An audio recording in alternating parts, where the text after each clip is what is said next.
CS या इससे related computer science से रिलेटेड किसी पर्टिकुलर ब्रांच में बीई बीटेक कर चुके हैं तो आपको प्लेसमेंट पाना अभी आसान होगा। अगर आप एआई इंजीनियर बनना चाहते हैं, एमएल, एआई, डेटा साइंस जो भी फील्ड में जाना चाहते हैं, इसमें अगर आपका मैथमेटिक्स ऑलरेडी बहुत अच्छा है तो आप समझ लीजिए आधी जंग आपने जीत ली। नहीं है तो आपको करना पड़ेगा, क्योंकि यहाँ पे मैथ का ही सबसे ज्यादा यूज होता है। Hello everyone, my name is Vishwadeep और आपका स्वागत करता हूं पीडब्ल्यू गेट वाला चैनल पे। तो आप इस सेशन में हमसे ये जानने वाले हैं एग्जैक्टली कि ये फ्यूचर ऑफ डीए क्या है। DA is data science and artificial intelligence. अगले 1 साल, 2 साल, 3 साल में आप किस तरीके से अपने आप को इस पर्टिकुलर फील्ड में 40 एलपीए, ये तो बहुत छोटा नंबर है, इससे भी कहीं ऊपर तक ले जा सकते हैं। सबसे पहले बात करेंगे, नवंबर 22 में चैट जीपीटी लॉन्च हुआ और उसके बाद उस पर्टिकुलर प्लेटफॉर्म ने इस कदर धूम मचाई, या कह सकते हैं वो इस तरीके से वायरल हुआ कि वहां से एक एआई की बूम कह सकते हैं या एक लहर कह सकते हैं, एक बड़ी सुनामी सी जो है वहां से उठी। और उसके बाद एआई के जितने भी प्लेटफॉर्म उसके पहले से भी एक्टिव थे वो ज्यादा पॉपुलर हो गए सोशल मीडिया और दूसरे इन्फ्लुएंसर्स की हेल्प से।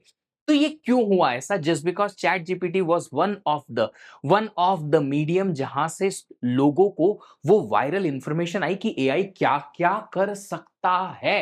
एंड देन सडनली आप देखिएगा जनरेटिव एआई जिसे हम कहते हैं, जिसके थ्रू अलग अलग चीजें जनरेट की जा सकती हैं। आप कुछ टेक्स्ट लिखो, उसका एक ऑडियो या वीडियो या एक पर्टिकुलर इमेज बनकर क्रिएट हो जाती है। आप किसी इमेज को किसी नए तरीके से बनाना चाहते हैं, वो क्रिएट हो जाती है ऑटोमेटिकली, कोई स्किल्स की जरूरत नहीं होती। और ऐसे अनेकों अनेकों अलग अलग टाइप के एआई प्लेटफॉर्म्स जो हैं आने लगे। हर बड़ी बड़ी कंपनी, चाहे वो डेटाबेस सॉफ्टवेयर्स की बात कर रही है, चाहे वो मैन्युफैक्चरिंग में हो, चाहे वो कार मैन्युफैक्चरिंग में हो, चाहे वो ऑटोमोबाइल में, लाइक कार मैन्युफैक्चरिंग ऑटोमोबाइल में हो, चाहे वो जेट इंजन्स बनाती हैं कंपनीज, जेट जेट बनाती हैं लाइक एयरबस एंड ऑल, चाहे वो किसी भी फील्ड में हो, चाहे वो मार्केटिंग में हो या एमबीए में हो, सेल्स में हो, किसी में भी हो, वो इनफैक्ट एडटेक में भी एआई का इनेबलमेंट हो चुका है ऑलरेडी। और हर कंपनी बहुत जोरों शोरों से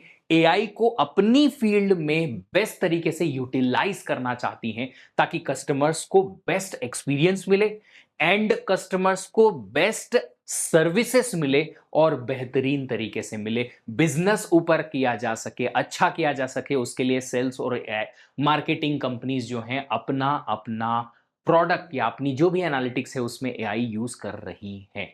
अब इतना अगर एआई का यूज बहुत ज्यादा अंदर तक आ चुका है हमारी रेगुलर लाइफ में, इनफैक्ट आप देखिएगा लेटेस्ट फोन जो लॉन्च होते हैं, सैमसंग का हुआ या कोई भी बड़ी कंपनी अपना लॉन्च कर रही है। अभी कुछ दिन पहले एप्पल ने अपने एक बहुत अच्छे इवेंट में बोला था एप्पल एआई, राइट? तो ये क्या है एग्जैक्टली? एप्पल इंटेलिजेंस के नाम से उन्होंने एप्पल का एआई लॉन्च किया, जिसमें उन्होंने अपने सॉफ्टवेयर को और इंटेलिजेंट बनाने की कोशिश की, अपने ओएस को और इंटेलिजेंट बनाने की कोशिश की। मोबाइल फोन्स में आप कैमरास देखिए, एआई पावर्ड कैमरास आने लगे, जो कि एआई की थ्रू फोन के कैप्चर्ड इमेजेस को, जो नॉर्मल इमेज है, उसे कहीं बेहतर, अच्छे पिक्सल्स के साथ, अच्छी क्वालिटी के साथ में, अच्छी डेप्थ के साथ में, अच्छे कलर्स के साथ में आपको प्रेजेंट करके दे रही है। तो आप देखिएगा कि हर जगह पर अगर एआई का इतना यूज है तो ये बनाएगा कौन, करेगा कौन?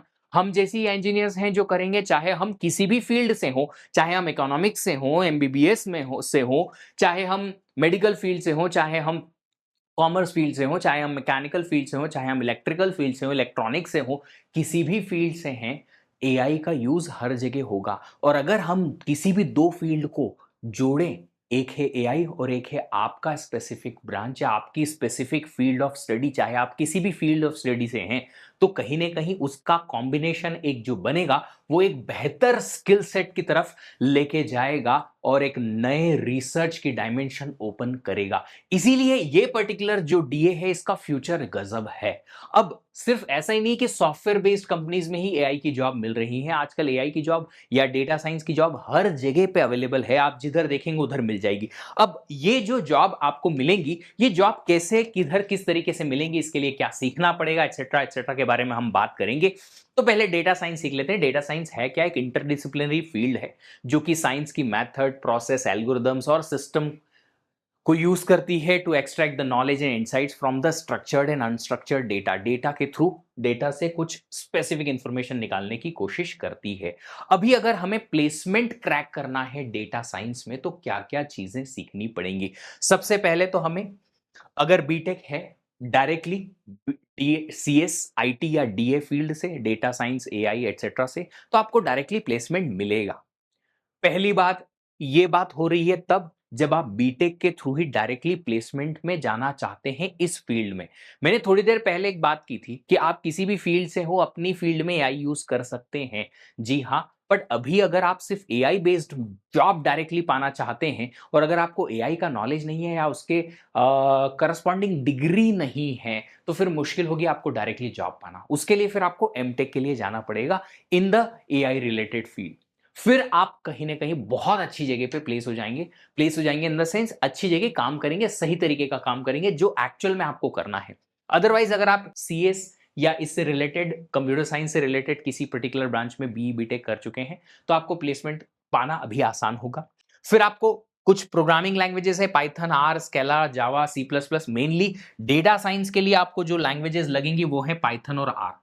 Mainly Python. अगर आप इन प्रोग्रामिंग लैंग्वेजेस को बहुत अच्छे से जानते हैं, डेटा साइंस में इन्हें कैसे यूज करना है, उनकी लाइब्रेरीज होती हैं, लाइक पाइथन में लाइब्रेरीज है, पांडा है, साइकिट लर्न है मशीन लर्निंग के लिए, फिर टेंसरफ्लो है, और ऐसी बहुत सारी अलग अलग लाइब्रेरीज हैं जो डेटा साइंस एआई से रिलेटेड है, मशीन लर्निंग से रिलेटेड है। उन पे हैंड्स ऑन आपकी प्रैक्टिस है, उसे कैसे यूज करना है ये पता है, तो आप कहीं ना कहीं कुछ अच्छी जॉब पा सकते हैं। फिर आपको टेक्नोलॉजीज पता होनी चाहिए। बिग डेटा, हडूप क्या होता है, data warehousing, database management systems कैसे काम करते हैं, SQL, NoSQL, MySQL, MongoDB, और ये सारी टेक्नोलॉजी लाइक स्पार्क, इनका थोड़ा आपको आइडिया होना चाहिए ताकि जब भी आप किसी कंपनी में जाएं, इनसे रिलेटेड अगर कोई काम करना है आपको तो इनके बारे में आइडिया रहे।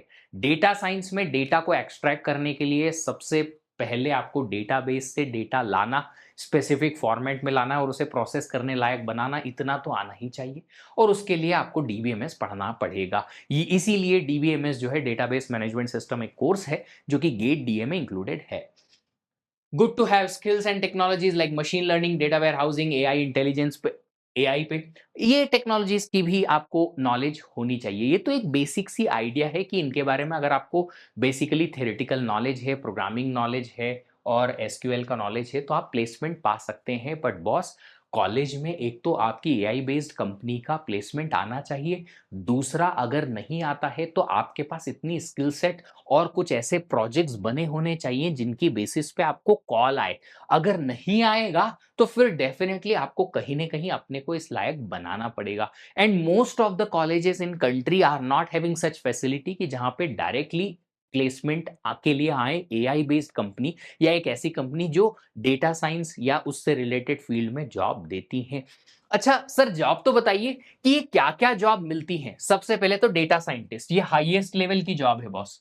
साइंटिस्ट मतलब साइंस पे रिसर्च, डेटा साइंस पे रिसर्च करने वाला बंदा जो हाईएस्ट लेवल की रिसर्च करता है, जो डेटा को किस तरीके से मोल्ड किया जाए और डेटा को किस तरीके से यूज किया जाए ताकि वो बेस्ट बेनिफिशियल रहेगा, किसके लिए, हमारे मशीन लर्निंग या आगे यूसेज के लिए, वो सोचना, मैथमेटिकल मॉडल सोचना, उसको लगाने से लेके और एकदम डीप लेवल की अंडरस्टैंडिंग होना, ये इनको पता है। फिर आते हैं डेटा इंजीनियर। ये डेटा इंजीनियर लोअर लेवल के इंजीनियर्स हैं जो सिर्फ और सिर्फ फॉलो करते हैं किसको, सीनियर्स को। डिसीजन लेने में इनका बहुत ज्यादा रोल पार्ट होता नहीं है, ये सिर्फ डेटा पे प्रोसेसिंग का काम करते हैं जिनका डिसीजन ऑलरेडी सीनियर्स ने ले लिया।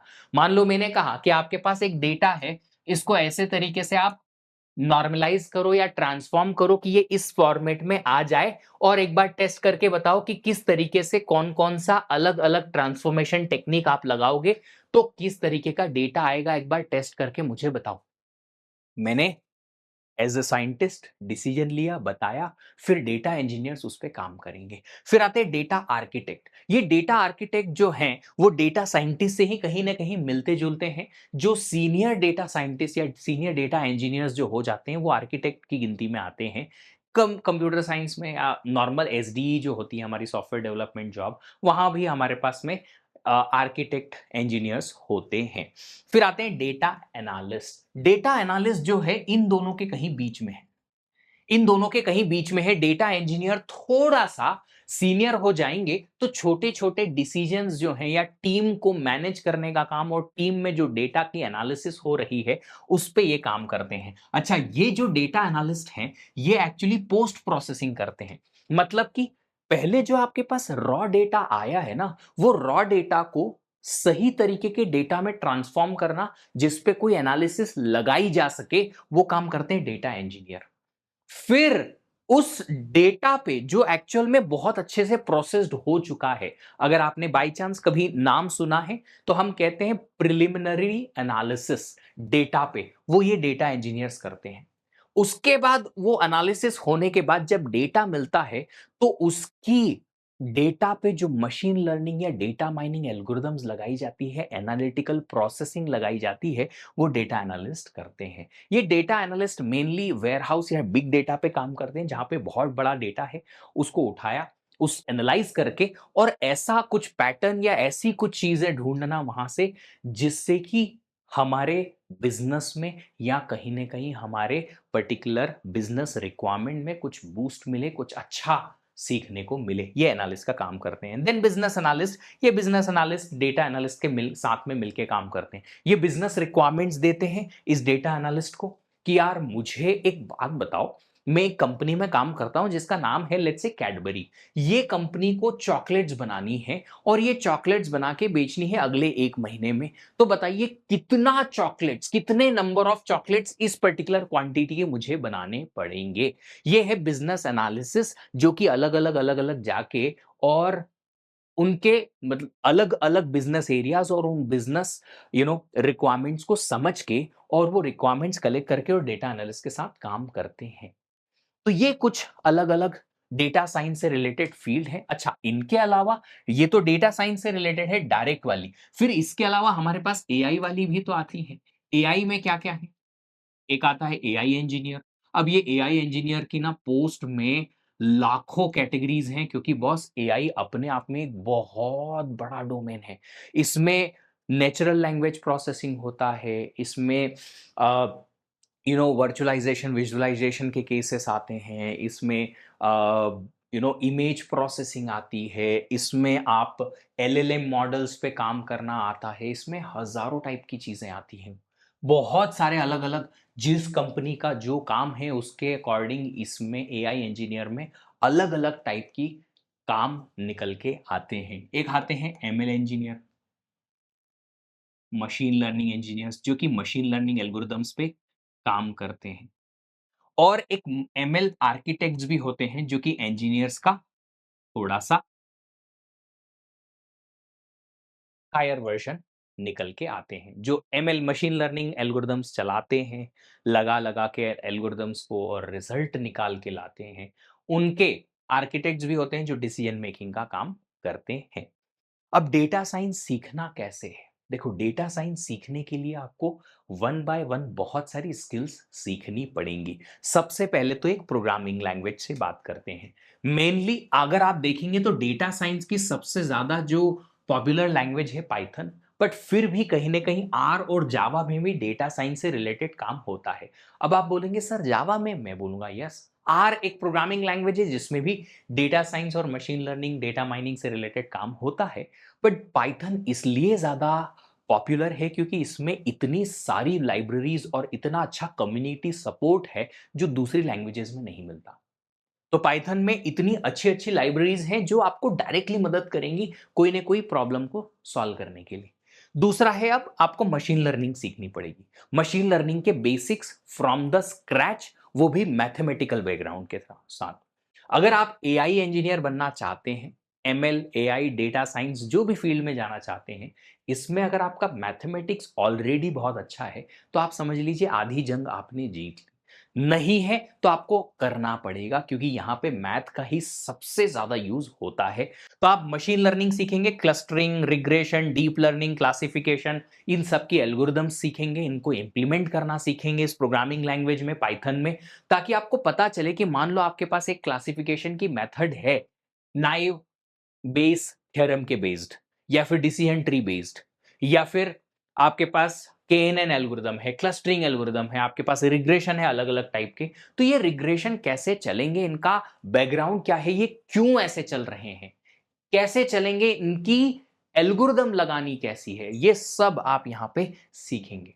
तो मशीन लर्निंग में इन एल्गोरिदम्स के अलावा भी बहुत कुछ है, ट्रेनिंग एंड टेस्टिंग कैसे की जाएगी, स्प्लिट कैसे बनाया जाएगा, और ऐसी कुछ चीजें हैं जो इससे रिलेटेड हैं कि आपको मशीन लर्निंग सीखने में मदद हो सके।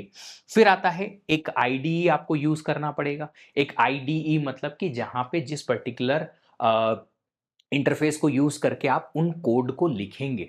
सो बेसिकली जुपिटर और एक गूगल कोलैब करके दो अलग अलग शीट्स आती हैं जो कि आपको हेल्प करती हैं इन चीज में। मेनली मैंने भी जब डेटा साइंस सीखा था मास्टर्स में अपने बिट्स पिलानी से, जब डेटा साइंस में एमटेक किया था, तो इन दोनों पे ही मैंने काम किया है। मैंने गूगल कोलैब को ज्यादा यूज किया था क्योंकि वो ऑनलाइन चल जाता था, मुझे उसको इंस्टॉल करने की जरूरत नहीं पड़ती थी। फिर आता था मैथमेटिक्स, आपको प्रोबेबिलिटी एंड स्टैटिस्टिक्स बहुत अच्छे से आना चाहिए, तभी आप यहां इन सबको भी सीखने में बहुत अच्छे से अपने आप को हेल्प कर पाएंगे। जैसा कि मैंने कहा, मैथ तो बहुत ज्यादा जरूरी है, लीनियर अलजेब्रा, और एक्चुअली आपको कैलकुलस ऑप्टिमाइजेशन भी आना चाहिए। तो जो गेट डीए का सिलेबस है ना, वो गेट डीए का सिलेबस में एक ये और ये चीज आपके पास ऑलरेडी है, तो ये आपको सीखना ही होगी, चाहे आप डायरेक्टली जॉब करने जाओ या फिर आप गेट डीए के थ्रू मास्टर्स करने जाओ, आपको ये चीजें तो सीखनी ही पड़ेंगी। और इसके अलावा प्रैक्टिकल इंप्लीमेंटेशन के लिए मैंने प्रोग्रामिंग के बारे में तो आपको बात कही है। जब आप ये प्रोग्रामिंग लैंग्वेज सीखोगे, आपको ये आईडीई ऑटोमेटिकली उसके अंदर इनबिल्ट सीखने मिलेगा ही मिलेगा। फिर आता है वेब स्क्रैपिंग। अब देखो, आप आजकल के जमाने में चाहे कंप्यूटर से रिलेटेड कोई भी काम करो, आपको कोई भी एप्लीकेशन वेब एप्लीकेशन ही होती है आजकल। आजकल इंस्टॉल्ड एप्लीकेशन, जो डेस्कटॉप एप्लीकेशन होती है कि हमने इंस्टॉल कर दी और चल रहा है काम, ये बहुत मिनिमम नंबर ऑफ ऐसी एप्स चलती हैं। आप अपने फोन में भी देख लो तो मैक्सिमम नंबर ऑफ एप्स को आजकल इंटरनेट की जरूरत तो पड़ती ही पड़ती है। तो कहीं ना कहीं आपको एप्लीकेशंस में या किसी भी जगह पे मशीन लर्निंग लगानी पड़ी, एआई लगाना पड़ा, तो आपको वेब डेवलपमेंट तो आना ही आना चाहिए। तो वेब डेवलपमेंट और उसके साथ वेब स्क्रैपिंग, क्योंकि जब आप बड़े बड़े वेयरहाउसेस या बड़े डेटा पे काम करते हैं, मशीन लर्निंग एआई पे काम करते हैं, तो वहां पे कहीं ना कहीं आपको किसी दूसरी वेबसाइट से डेटा खींच के लाना पड़ेगा, जो कि वेब स्क्रैपिंग होता है। डेटा विजुअलाइजेशन कैसे करते हैं ताकि हम डेटा को समझ पाएं, जो कि हमारा प्रिलिमिनरी एनालिसिस में आता है। तो मैटप्लॉटलिब, सीबॉन, टेब्लो और पावर बीआई ऐसे कुछ विजुअलाइजेशन टूल्स और लाइब्रेरीज हैं जो कि आपको सीखनी पड़ेंगी। फिर है आपके पास data analysis, exploratory data analysis आप सीखते हैं। पर बॉस, ये जो है ये सबसे ज्यादा टफ चीज है। क्यों? क्योंकि इसके लिए आपको चाहिएगा डोमेन नॉलेज। डोमेन नॉलेज क्या है? मान लो मैंने आपको एक डेटा दिया, इस डेटा में मैंने आपको दिया है किसी मार्केटिंग कंपनी का, लेट्स से कंपनी है कार मैन्युफैक्चरिंग की या कार सेल्स की, महिंद्रा एंड महिंद्रा ले लेते हैं। महिंद्रा एंड महिंद्रा कार बेचती हैं, ऑफ कोर्स बहुत अच्छी अच्छी car, XUV 700 and many other cars they are selling, है ना। आपको नाम भी याद आ जाएंगे, मॉडल कलर भी याद आ जाएंगे, सर मेरा तो यही टारगेट है, मैं यही लेने वाला हूँ, एक्सेट्रा।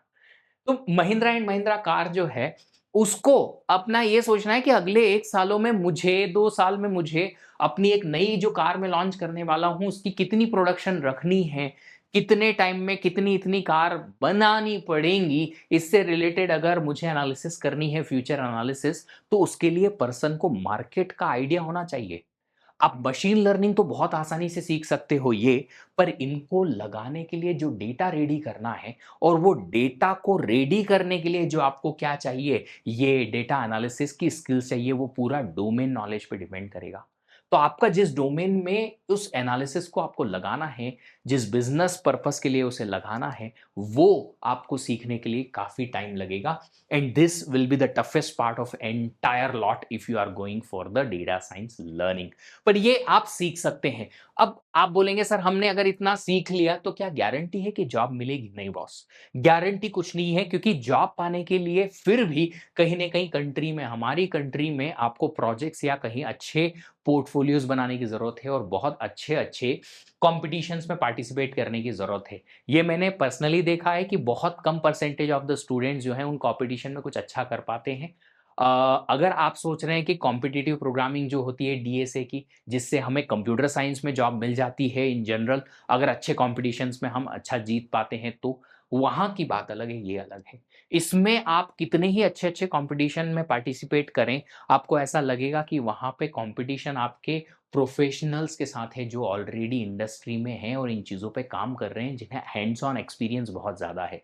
तो अगर उनके साथ कम्पीट आपको करना है या उनके साथ शोल्डर टू शोल्डर आपको जाना है, तो फिर एक सिंपल सी चीज़ आपको करनी होगी, वो है गेट डीएल लिख के और किसी बेहतर कॉलेज से एमटेक किया जाए इस फील्ड में, ताकि आप इसके मास्टर बन पाएँ।